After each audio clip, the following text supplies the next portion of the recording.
It's Friday, and on Friday we do something. We do it every week. We do our deep dive, leadership and personal development, because we are, in fact, no bueno if we're not working on ourselves. We all know that that feeling of standing still, that feeling of not growing, that feeling of being stuck is the worst experience you could possibly have professionally and personally. And so we make it a habit because everything that you intend to improve, you've got to focus on. So we make it a habit of putting energy into what it means to actually grow. And sometimes I think some of you guys maybe don't know why I do all this stuff, but like I like the idea of parking lots, and some of you have heard me use this term before. I like the idea of putting something on the calendar that forces you to confront something. Like that's why we have a cadence of one-on-ones. It's why we have an 8:30 a.m. rise up. It's why I have a market stats Monday. It's why I have a leadership and personal development call on Friday. Because if you have a parking lot, you kind of can't avoid it. Like you have to run right into it. It's on the highway. There's an exit ramp there. You can't. So if like you decide that you're going to do something, put it on your calendar and you have to run right into it. Now you have to honor your calendar too, but you're gonna hit it.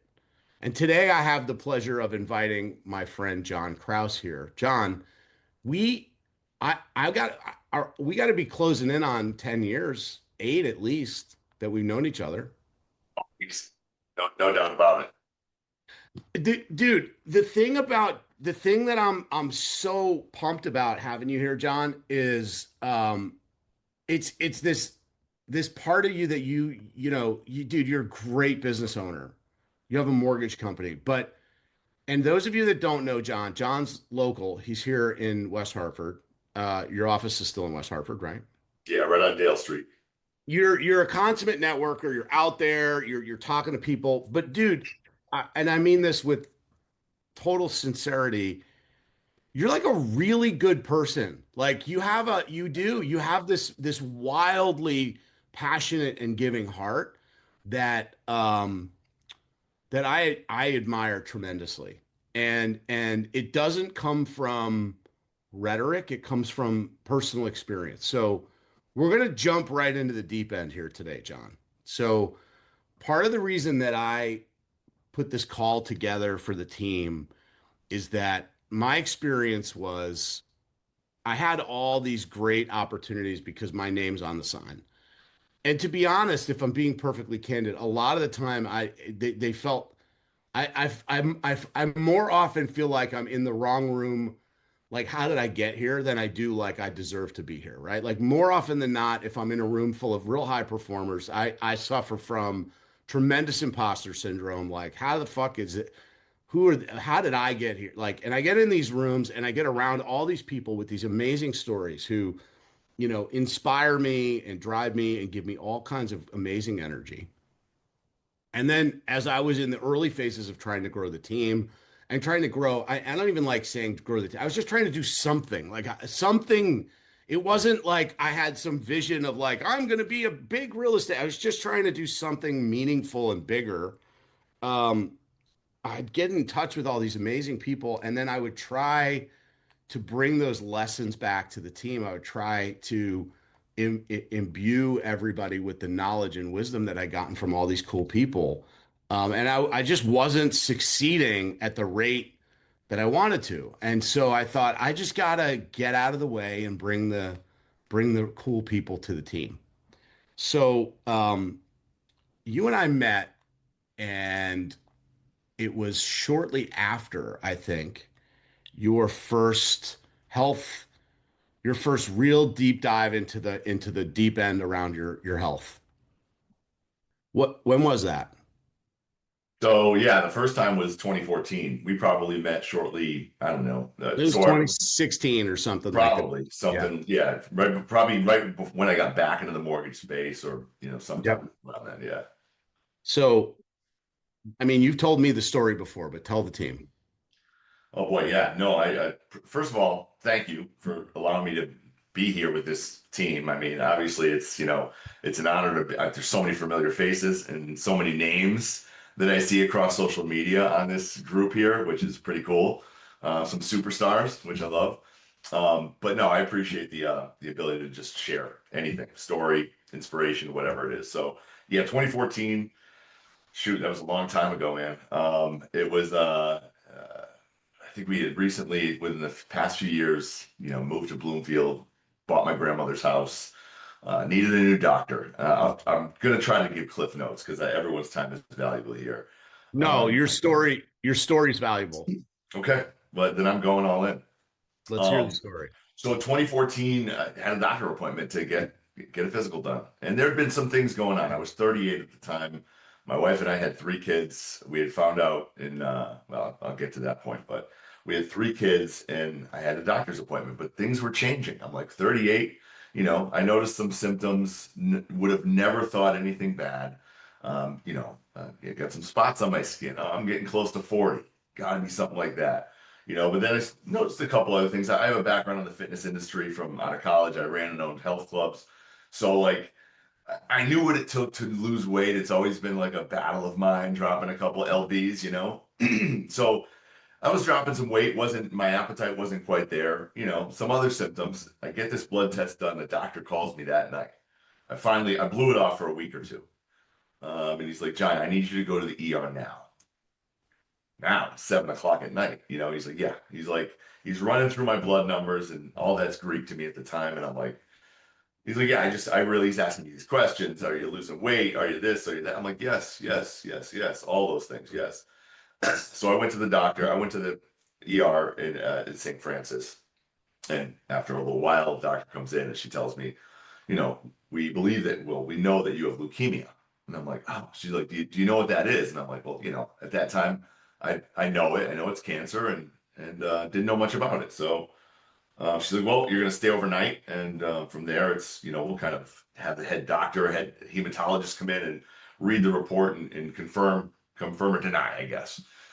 So it comes in the next day and confirms, of course, that I have acute myeloid leukemia. Come to find out, it's a pretty darn aggressive leukemia, and I didn't hit Doctor Google till long, long time afterwards. I just said, okay, that day I was like, well, tell me what my chances are with this stuff. He's like, well, we have a protocol that we've used through the years, and the key is getting your bone marrow to produce non-cancerous cells, and we do that by hammering you with 7 days straight, 24 hours a day of chemotherapy, and then we wait, so you'll be here for about 30 days. And I'm like, okay. I'm like, well, what are the numbers? Everyone wants numbers, chances, statistics, and that's who I am. So he's like, well, you're young and you're strong, you're in decent shape, you got a 70% chance. I'm like, cool. Like, it's better than 3. I would have loved 95, but I'll take it.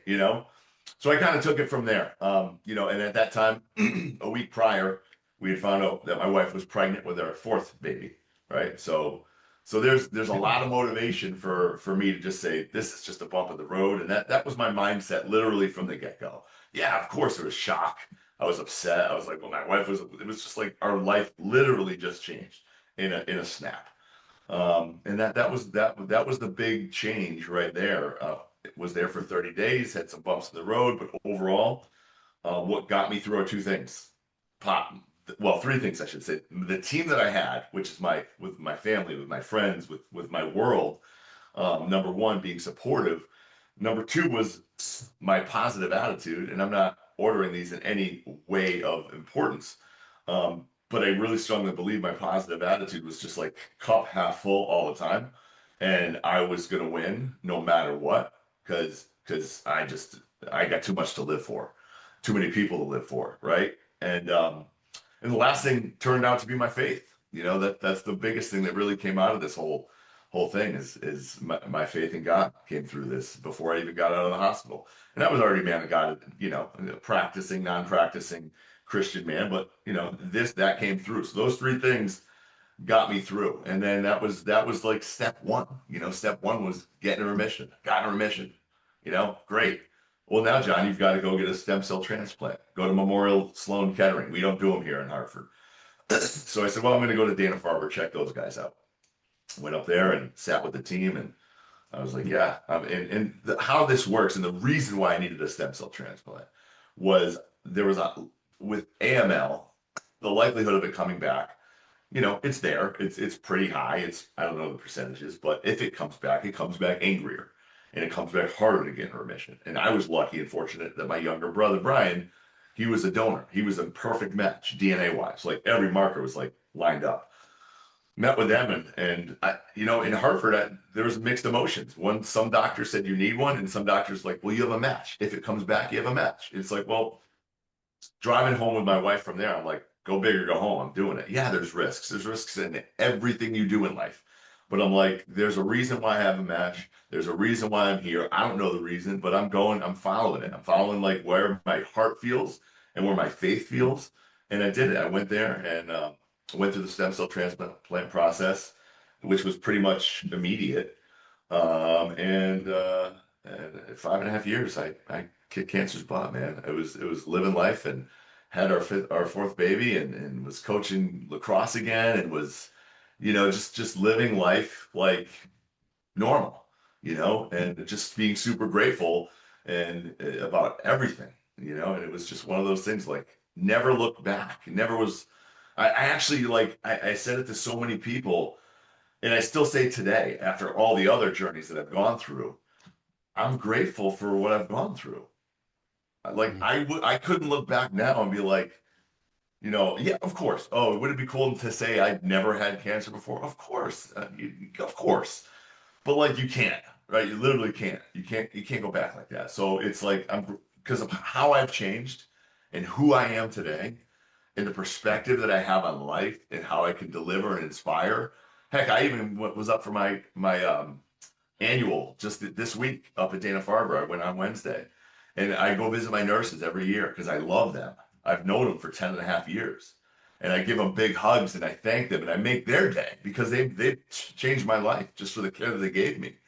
And one of my nurses is like, John, can you go into this patient's room? He is really depressed. And I'm Mm. like, of course. Like, yeah, 100%. He's been here for 3 months and da da. So like things like that, like my purpose is so different now than it ever would have been, and I'm grateful for that. So that was John, step one. yeah, I was going to say there's a part of the story though, because it's 2026 and that was 2014. Mhm. And you said 5.5 years, and your positive attitude and energy. Again, this is the part that literally inspires me. I get chills listening to you talk about it. But that wasn't your first round. Dude, like most that story didn't end there. And you're still here telling everybody how you look at that as a blessing. So round one, 5.5 years coaching lacrosse, back in life. We got this. Fucking kicked ass. I'm after it. And what happens? Yeah, so it was COVID. COVID happened, and we're all home, and I'm building a deck around the pool with my dad. We have an above ground pool that had a ladder, and shoot, it would be cool to have a deck. So my dad's a former builder, so we're building this deck, and I'm a decently shaped guy, and helping him. I'm holding boards up, and I'm feeling like at times I'm like getting like really weak, and I have to sit down and catch my breath, and I'm like, oh my gosh, this is so strange. And then I started losing my appetite. And then I developed this cough. And my wife's like, John, maybe you have COVID, And I'm like, I don't know. The cough, COVID, that kind of lined up. So she's like, she's an amazing woman. She's like, I'm booking you an appointment in West Hartford to the urgent care. You're going to go get a COVID test. They also have a chest x-ray thing. They're going to check you out. And I'm like, beautiful. So I went and tested, no COVID. They did the chest X-ray. They're like, "Huh, we see something funky in your lung, like fluid-filled sac." So I'm like, they're like, and your blood oxygen was pretty low, which means like something's cooking, but who knows what. Never would have in a million years would have thought anything other than, oh, maybe it's pneumonia. They're like, go to the ER, get it checked out. I'm like, cool. Call my wife. Deja vu. Call my wife. I'm like, I'm going to the ER real quick. They said it could be like, so some sort of like pneumonia, and I'm like, all right, let's go check the box. I'm there, and it's COVID, and it's an absolute shit show in the hospital, and I'm like in the hallway, and it's just like whatever. I'm like, I get in there, and finally, no visitors. My brother is a medic, so he came to visit with his then girlfriend, now wife. They were hanging with me in the ER for a little bit. freaking they're there, and the deja vu, all these tests. The lady comes in, she's like, "Your cancer's back," and it was like hit me like like I slammed into a brick wall like at 90 miles an hour. I was just like, seriously? It was utter shock. The shock set in and I was upset. Like I actually cried. I was like, wow. I couldn't believe it because I know what we went through as a family during the first time, like kids away and I had three at the time and wife having to manage all that and do all that and like all these emotions just slammed me. And then the faith aspect too. I'm like, God, like, dude, like I've been like talking like you saved me and like I gotta like unpack this, you know? So that my first emotion was shock. Second emotion was like I was pissed. I was mad. Mm. I was really mad. I was like, I can't. I mean, and I'm like, I'm documenting. And that's when I started putting things like and sharing on social media. Like I was, a couple of my first videos was me in the parking lot at the urgent care and me at the hospital at St. Francis, like literally pissed off, like mad and and whatever. Like, but those are the emotions that I went through to eventually get out of St. Francis because it was just crazy there, or Trinity Health, whatever it's called now. Um, and get up to Dana-Farber because my doctor said, John, he said to my wife, he's like, get him up here. So much has changed in 5.5 years. We got him. And, she's like, the blessings were, I didn't, like, at that point in time, I didn't, picture this, I didn't give my kids hugs. I didn't hug my wife. I was in the hospital. Nobody literally could see me. Yeah. So to be able to say, I'm out and go home, take a quick shower, and have them bring me up, hug family, be with family that for 2.5 hours up to Boston, that alone was a blessing. That alone was like, thank you, God. Like that was a blessing. And then to get up to Dana-Farber and just night and day, kind of like what they were dealing with in Hartford and how the poor nurses were like, oh, flipping out. And in Dana-Farber, they were still like, you could tell there was some tension, but they just know what they're doing. And I Yeah. had this ultimate comfort to be there. So I was there and the doctor, and I still was in the mindset of like, really like maybe scared, but like questioning like, wow, how is this going to actually go? Everyone says if this comes back, it's going to be worse and harder to get back into remission. And it was worse. What was in my lungs was my lymph nodes were filled with AML. It wasn't just in my blood, so it was throughout my body. They did a PET scan and I was like, I lived like a Christmas tree, like I had cancer like literally everywhere and whatever, like so I'm like, okay, I just kind of went inside myself and I projected positivity, and at Mhm. the time it was fake. Well, It was fake. I was just like, I'm yeah. like, I'm good. This is where it's gonna work out. It's gonna be fine, but inside I wasn't convinced yet. Hmm. It wasn't until there was two things that happened. First thing that happened is my doctor, bless her soul, Dr. Luskin, she's amazing, she's a super caring woman. Treatment plan, you got to sign your treatment plan. And on the top, she had to write in purpose of this plan is and fill in the blank. And she wrote in cure, the word cure. And I'm like, there's no cure for this, by the way. Like, but she wrote that. And as soon as I saw that word, I was like, damn it, that's awesome. Like, let's freaking go. So that was like step one. Like, she's putting cure in there. I know there's no cure, but you know what? This is gonna be finished. We're gonna do it again. We're gonna do it again. But I saw that, but I still wasn't there. But it wasn't until the day before I think I was supposed to start treatment. I'm a man of faith. I feel God came to me through the night and was just like slapped me in the face, like, bro, I got this, And I woke up that day, like in my heart, I was like, the switch was flipped. I was like, let's rock and roll, let's go.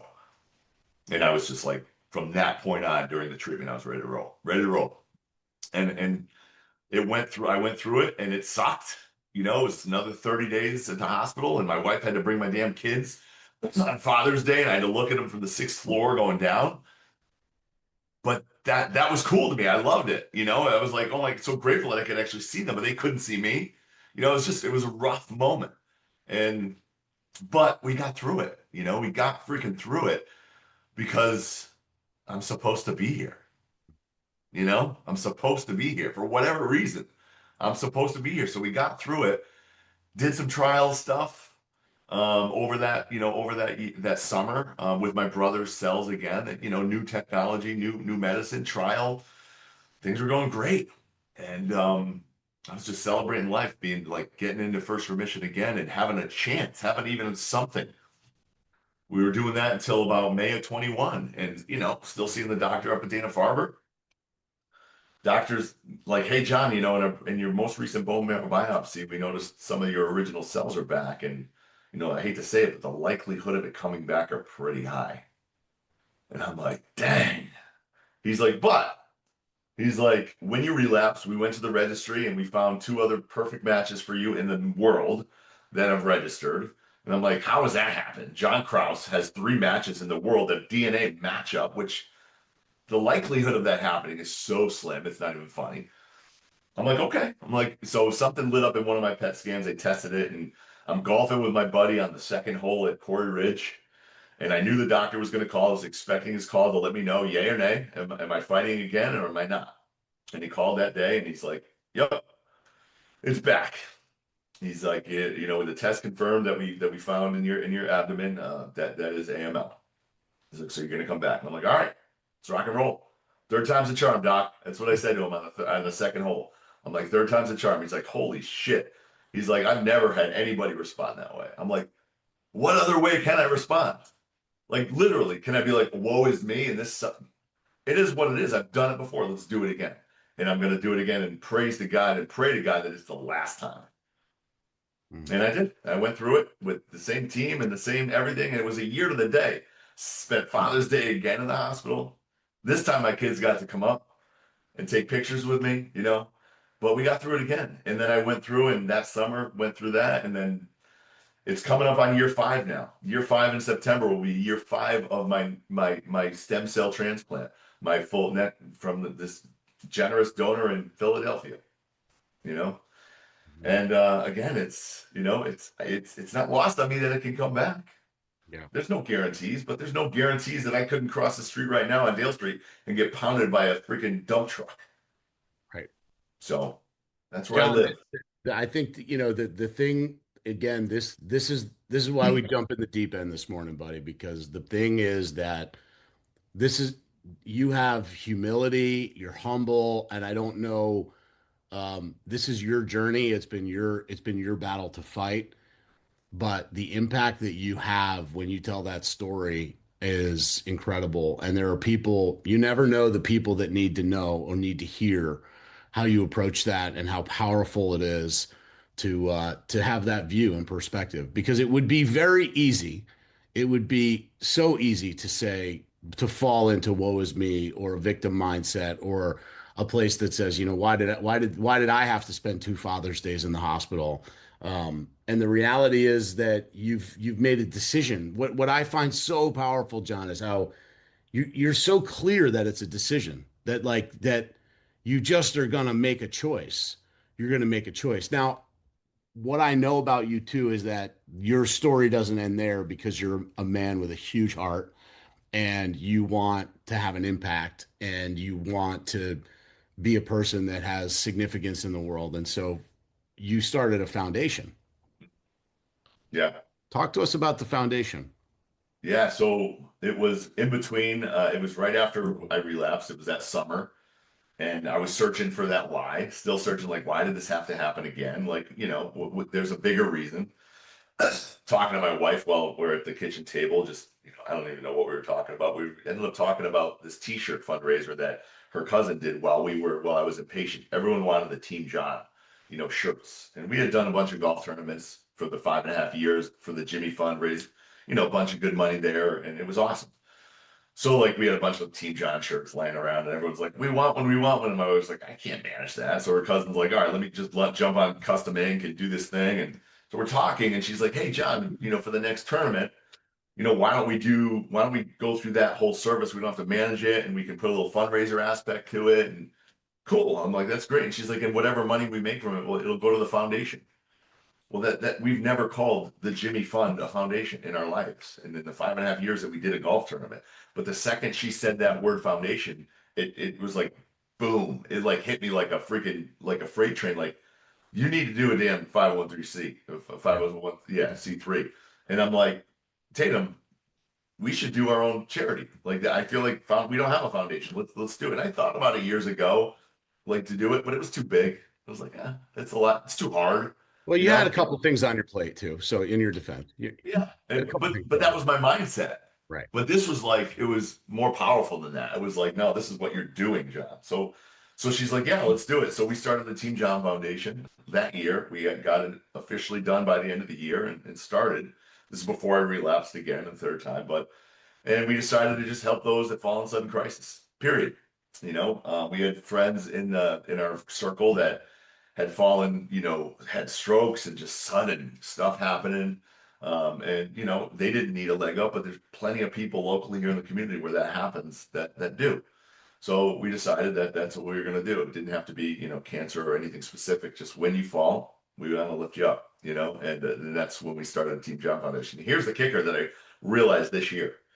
And again, this is more divine than anything. The date of that date, and this is the date that hit me.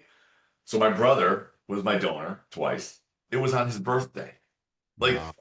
like it was on his birthday. And I didn't realize that till like this year when I was watching the video that came up in my memories. I'm like, holy crap, that was on July 10th. Mm. Holy crap. I was just like, wow, that's crazy. Yeah. So anyway, that's what we did. We started that and now it's a juggle fest, with the juggling Team John Foundation and the business and okay, where do I put my time and effort and resources in? And it's hard. This year we're actually taking the golf tournament off because I need to focus on the business a little bit.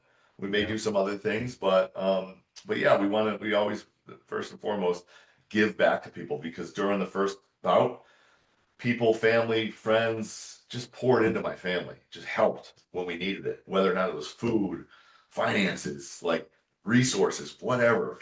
And from the get go, we as a family felt the need to we got to pay this back. We got to give back no matter what. So I, that's what we I did. I've always loved your philosophy about like people who fall on sudden crisis because I think like we get so there are people we get charitable giving can feel overwhelming when when fundamentally it's the easiest thing in the world. It's like it's the easiest thing in the world to make a part of you rely what's the right word, responsible for or reliable in the sense of helping others. It's the easiest thing anybody can do is just say that some part of me is going to be about giving.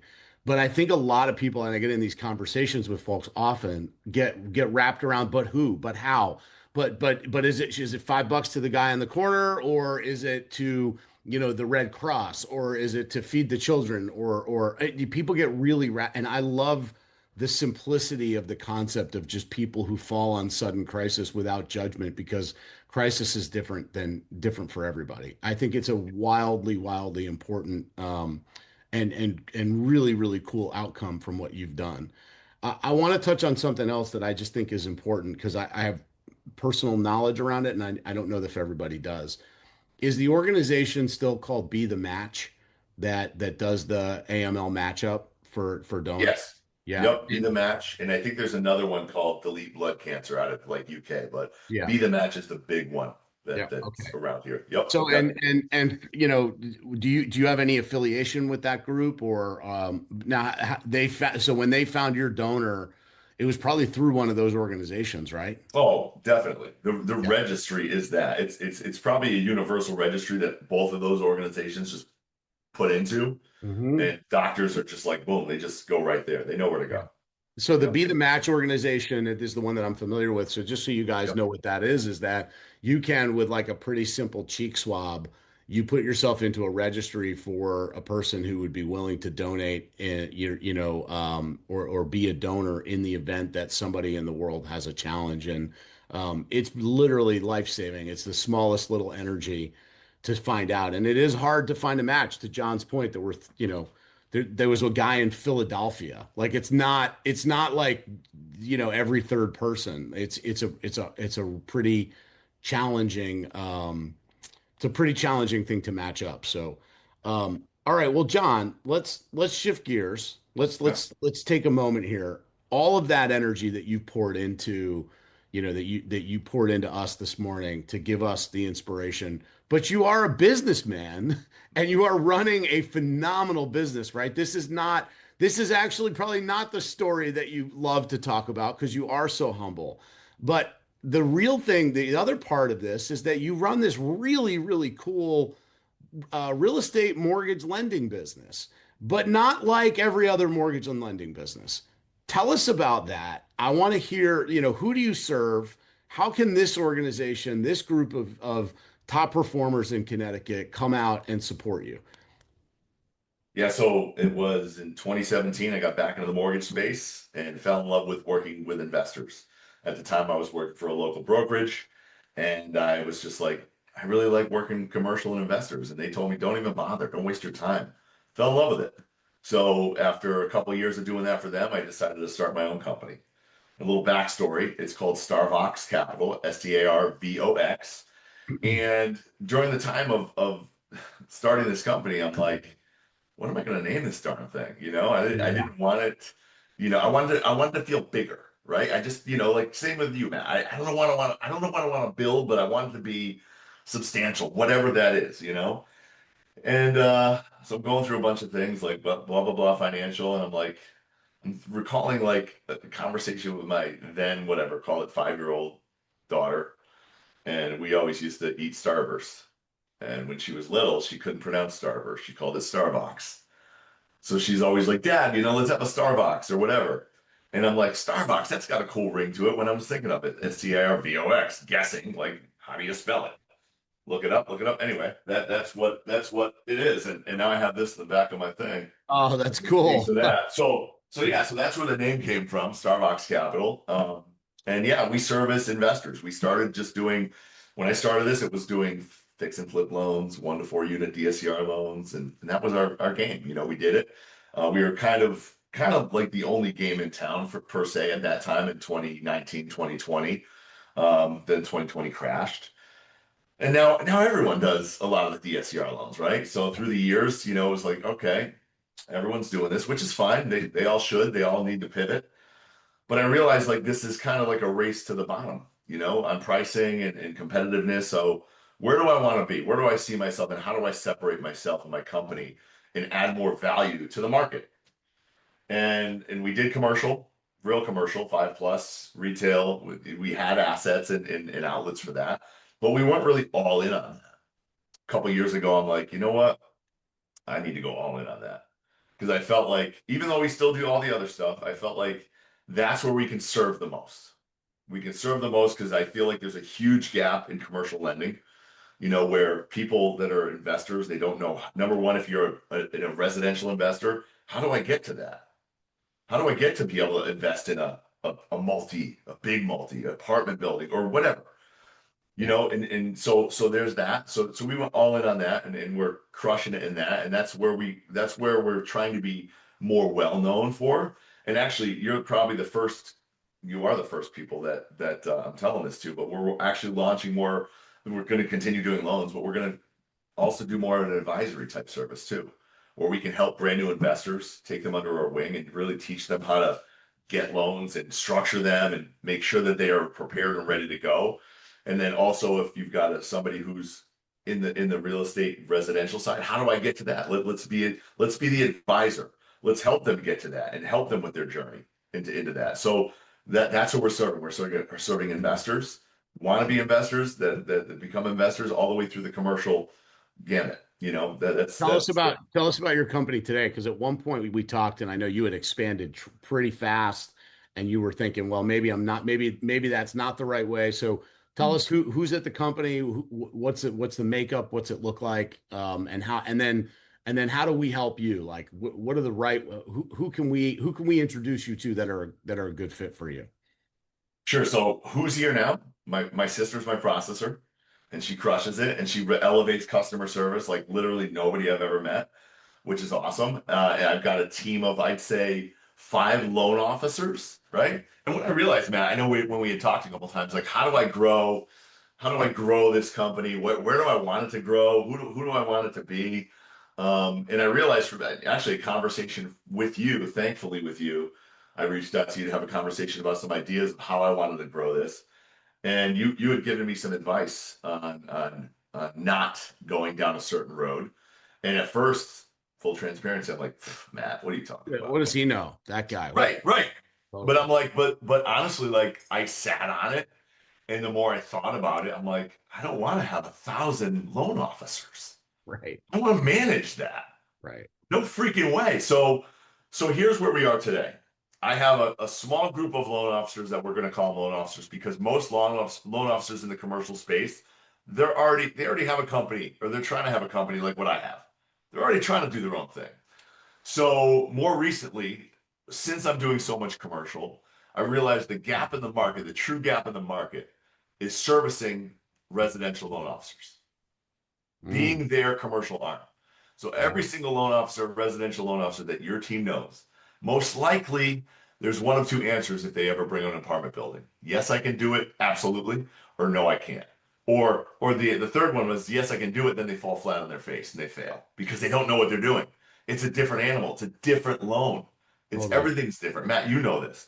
Totally. So so now like what we're doing instead of having loan officers with us, we're becoming the back end commercial arm to every single loan officer, residential loan officer's company. So they're basically partnered with us. We give them their nice, pretty app. We white label it for them, and we're just there. We make them look like heroes because now they can say yes, keep that business under their roof versus it going somewhere else. And then realtors like you can be more confident if they're partnered with us. If you bring them a deal, they're going to know how to get it done. Right. Because it's special because you're specializing in that commercial and investor space. Correct. So Yep. give me a profile of your best client that shows up tomorrow. Like if you had a dream, your dream customer calls you and it's tomorrow, right? Who is the dream customer? Let's do some manifestation here, right? Like who's the dream customer? What are they looking for? That this is your home run. This is your best version. Are they a fix and flip? Are they a commercial looking to acquire an apartment building? What's the right price point, right? I'm assuming that there's a fastball down the middle that you can crush all day long. What is that? I mean, fastballs down the middle are easy to fix and flip loans. I mean, those are just Fix and like flip. boom, Love it. done, like All right, tell easy, us more about that. Then tell super us tell simple. us tell us about how the fix and flip loans work for you. Yeah, we've got a ton of outlets, and we can tailor to somebody who's never done it before, all the way to the real high performing, producing, scaling fix and flip person. So it comes Okay. down to, the project. It comes down to the numbers, So we just basically take them, evaluate them based on their credit, their experience, and then the numbers on the deal, and then we place it with one of our outlets and knock it out for them. And what kind of down payment, LTV, like typically what are I mean, because we're all familiar, of course, with like hard money loans. Like, give me a rough idea. I know you're not, and I'm not saying quote me numbers, Yeah, but is it a traditional model? Is it like points up front, points on the back end, plus interest only payments? Like how are those typically structured? Yeah, they're typically, anywhere from 0% down. We've got some outlets that can do 100% financing for experienced. But typical, it's 10 to 15% down. Yes, there's points because that's how we get paid. There's Yep. no points in the back end because they're short-term loans. Yep. But yeah, that's pretty much how they're structured. Yeah. Okay. And then interest only payments Yep, usually. yep, Yep. yep. And then you Always, pay it always. out when you sell the property, right? Yeah, it's paid off selling the property. Yep, closed Do out. because there's we're a pretty committed group to trying to create wealth building opportunities for everybody that's here and on the team. And so, learning about these types of models that exist is so important. I'm so glad you came here. We've got a lot of people on the team here that come and call me all the time and say, how do I find a flip? How do I do a fix and flip? And I often say, first thing is get your money right because you got to have your money right. It's not as simple as like you just found a house that's beat up and, falling apart. You actually have to know how to get the money, how to get it financed, how to fix it, how to make sure that it works out. So you're a good resource for that, I think, for a lot of the people on the team. So, Sure. folks, what I want to do here, because John, I want to honor your time, and we're coming toward the last 5, 6 minutes here. Who's got a question, comment, something to share with John. He's been incredibly powerful this morning, shared a lot with us, told us a lot about his business. Bennett, I see your hands up, so let's take it away. What do you got for John, Bennett? Yeah, great to see you, John. Hey, Looking bud. forward to the next Dads in Business lunch. He's been hosting a lunch over at Luna Pizza the last several months, and it's a great event for any dads in this group. You're all welcome. So one is real estate related, one's health related. So with real estate, so you're talking a fix and flip, meaning you'll help someone not only buy the house, but also the renovation money as well, and then help them when they sell it to kind of put all that together and make the profit. So I just wanted to clarify that. Is that what you're talking about by a fix and flip? Yeah, so they're buying it to fix up and either to sell or to refinance and hold. A couple different options. A lot of people are, I mean, smart when you sometimes you want to sell it and just make the profit, and sometimes you want to hold it as an investment property. Yep. Yep. So not only the money to buy the property, but also the money to renovate as well. Correct. Yep. Okay. It's so how that works, just so you guys know, if you don't know, that money's held in escrow, and it's not like they're getting 50 grand at closing to then go ahead and build out the house. It's just like if you've ever done a 203K loan or one of those type of loans, there's draws. So yeah, but the money's there. Yeah, and it's great because, like you said, there is definitely a lack of education on the commercial side, and it's this scary animal. And we've had a lot of agents over the years that want to get into it, and we're always like, well, be careful about getting down that rabbit hole because it will distract you from what we do primarily, which is residential. So it's great to have someone like you that can kind of bridge that gap between residential, which is where we live 99% of the time, and commercial, and just understanding how that works. So I'm sure you could be a resource if people just want to understand kind of the difference of that, because we do get a lot of amateur investors that want to take that next step and they need that Yep. bridge to understanding. So and That's then the other question That's is like, that's a so great what? that's a great actually client for us now with advisory. I mean, it's Yeah, really send us your client that says, "Oh, I really want to do this. yeah, I've never done it." And you're like, "Oh my gosh, where are yeah, we going with this?" yeah, Well, often, Yeah. honestly, I'll chime in. I mean, the worst thing that happens for me is somebody gets into the real estate space, says they want to get into real estate, gets their real estate license, sells two or three houses, and then says, I'm going to go be a professional investor. And I'm like, dude, that world, you think residential real estate is challenging and competitive. Like, it's not that you can't, like, again, I never want to squash anybody's hopes and dreams, but it's just like the road is paved with the graveyards of people who said, I'm going to get out of I'm going to figure out how to never work again by becoming a professional real estate yeah. investor. Yep. So that education piece is huge. And the other thing is, what is a stem cell? Is it a blood transfusion? Is it surgery? Like, how do they get Yep. the stem cells into your? I'm really curious about that. Yeah, no, thanks for asking that. No, I appreciate that. So yeah, it's a literally for me, it's the easiest thing. Just blood transfusion, 30 minutes, and I've got the donor's blood, and now we just kind of sit and wait, and hopefully know they call it graft versus host disease, which is the new immune system attacking mine and trying to take me out, so as long as like none of that really happens, um, it's just kind So of sit and wait kind of thing. Yeah. is it a one-time thing, or is it like you go once a week for a certain time, or is it just in and out one time? Well, and for stem cell, I'm impatient. I'm there, and it's usually happens about 7 days after you get in there, and after getting hammered with chemo, because it's a timing thing. They hammer you with chemo again, they bring your cells down, and when your cells are beat up and down and not producing, that's when they give you the new cells, and then that's where they hope that they grow, and the new immune system grows versus the old one. Hmm. It's pretty miraculous, and they've Yeah, been doing it for a very long time. Yeah, crazy. for sure. For sure. It is pretty miraculous. It's amazing what technology exists today that's life-saving. Ed Ford, what are you thinking? Thank you for that, Bennett. Yeah, John, first I wanted to say thank you for sharing your story with us today. Very inspiring. I think something I took away was just it seems like you have these rebounds and remissions and things like that, and in between, it just seems like you just had this high commitment to having hope, joy, and even in your career. You didn't just quit on life, while you were recovering. You said, I'm going to do things with excellence. what do you feel like inspired you to continue to do things with excellence while your life was in this high risk situation? I think you hear about it a lot in books and everything. It's like, what's your why? Like, what are you doing this all for? Like, who are you doing this all for? And honestly, I'm deeply rooted in faith, but I'm also deeply rooted. I know who I'm doing it for the other five people in my house. Like, period. So that's what drives me. And it doesn't, I don't need, I remember back in the day when I'm like, gosh, I graduated college. I just want to make six figures, man. Totally. Like, and it was just like a number, but it's so different now because Yeah. that does a roller, like, so like if you're chasing the dollar and you're not working for like what's in your heart and you don't have a real reason, like what wakes you up every day, that's it. So Ed, that's what got me through and what motivates me every single day is the people within the walls of my house. And what my wife told me one thing, because you already know I'm involved in so many things. I'm involved in Blood Cancer United, Team John.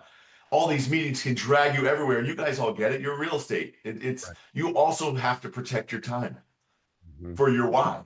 My wife says, John, I understand. I love you for wanting to do all these great things for all these great people and wonderful things, but make sure you never forget about the people within these walls. And I'm like, thank you, and I love you. That was it. Like, thank you for the reminder. Always like if you always go for like and you're working for the reason which is deep in your heart, and whatever success is to you, you're gonna find it if you keep that. What do they call it? The North Star. Keep the North Star. Powerful, powerful Thank you. message. Thank you, Ed. Thank you.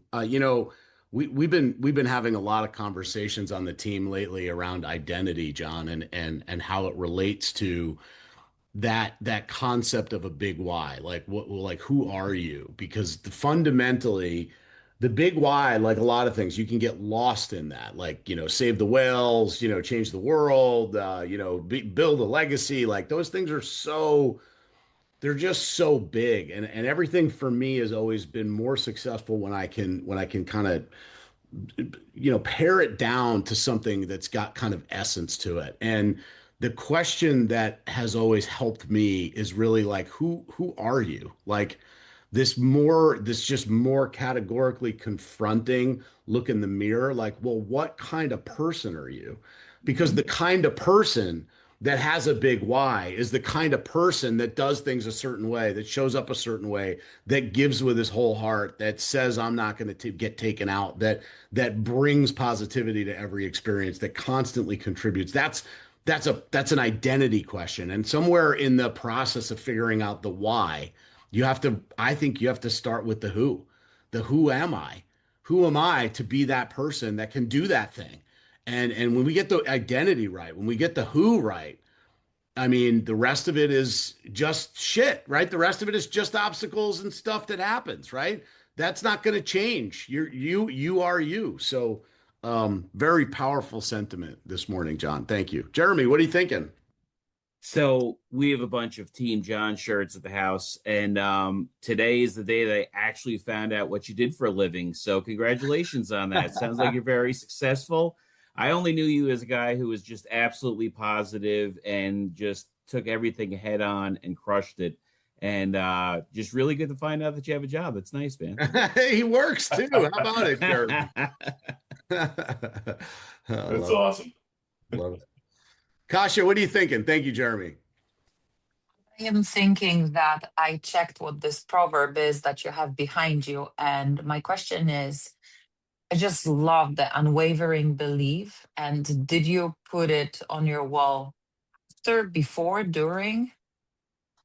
So I found my true faith in relationship with my Lord, the first battle with cancer. That's so it. I grew up Protestant. I grew up going to church on Christmas and then Easter and all the main holidays, but I didn't understand and I was searching at the time, but that's really when. So yeah, it was definitely after. But I'm grateful that again, one of the reasons why I'm grateful that I went through what I went through because I wouldn't have that on the wall most likely because I wouldn't have found my faith. Hmm. John, thank you for that. Thank you, Kasha. John, how do we help you? What can we do for you today? So, you've got an army of influential, powerful people sitting here that you've made an impact, that you've had an impact on, that you've helped today, whether that's through Clarity or our job or a client that we might be able to send your way. Is there something that we can do? Is there a place we can show up and support you? Is there somewhere we can follow you on social media or an event that you've got coming up? What would be the directive that you send this army out to go and take on for you? Well, I mean, I don't have any events planned yet, so I'll keep you posted on that for like Team John or anything like that. I'm most likely going to be involved in Light the Night this fall for Blood Cancer United, so I'll keep you posted on that. Um, and then for me, it's just for business. It's really like you all work with loan officers, every one of you, and so no, first and foremost, make an intro if you can. Make an intro. If they're not doing commercial, they're going to get the question whether or not it's from you or one of your clients or somebody else. So you can serve your own circle by making an introduction potentially for with me. Um, I would say, just like we talked about before, you get a client that says, "Hey, I really want to do investments, and I want to buy a flip."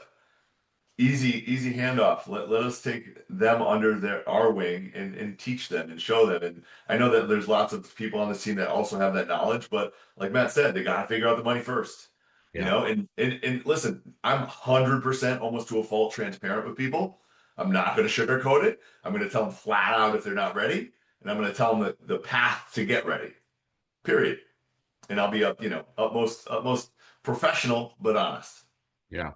I love it. I love it. Well, John, thank you today. Appreciate you very much. This was awesome.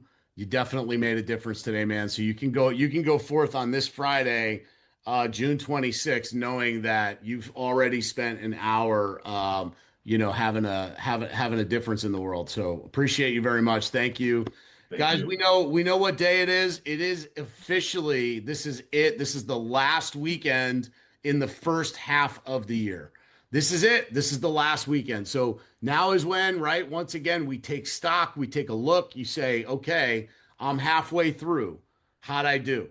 I'm halfway through, and what's left is this is the game where you can win the game for the year. You've got another 4-5 months of effort and energy deployed in the right direction, and every one of your goals that you set out to get this year is still very much in the windshield if you choose to go get it. If you choose not to, well, that's on you, but you've got enough time. But now's a good time to get in the locker room, start asking yourself, am I where I need to be halfway through the year? And what am I going to do this weekend? By the way, it's a really good week this upcoming week.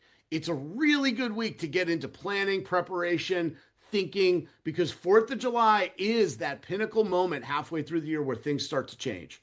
It is that moment where people start to think differently for the second half of the year, and your effort and energy deployed in the right direction can have a huge, huge impact on how your clients experience working with you. So let's go make it happen, everybody. Love and appreciate y'all. Thanks for joining us today on a Friday. Go do the thing. We know what the thing is, right? You got to sign, you got to sell, or you got to set. You got to do one of those three. Because if you did one of those three, what problems would you actually have at all? Probably not many. So go make it happen, everybody. See you later. Thank you, John. Thank you, John. Thank you all. Thank you. Appreciate the time, guys.